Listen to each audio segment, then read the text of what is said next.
जालियनवाला बाग हत्याकांड झाला महाराज. इंग्रजांच्या बंदुकीतल्या गोळ्या संपल्या तेव्हा भारतीयांचं मरण थांबलं.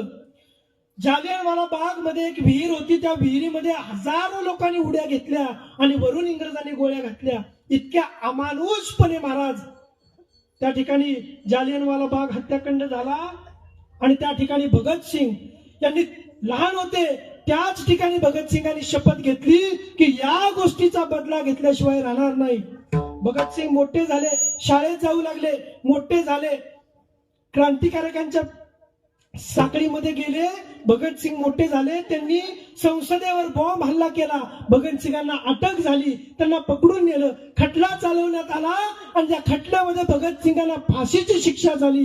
परंतु या देशासाठी, या भारत मातेचं रक्षण करण्यासाठी हसत हसत महाराज ज्यांनी फासाला जाणं स्वीकारलं ते भगतसिंग, राजगुरू आणि सुखदेव यांच्या विचारांचा हा आपला महाराष्ट्र आहे महाराज. त्यांच्या विचार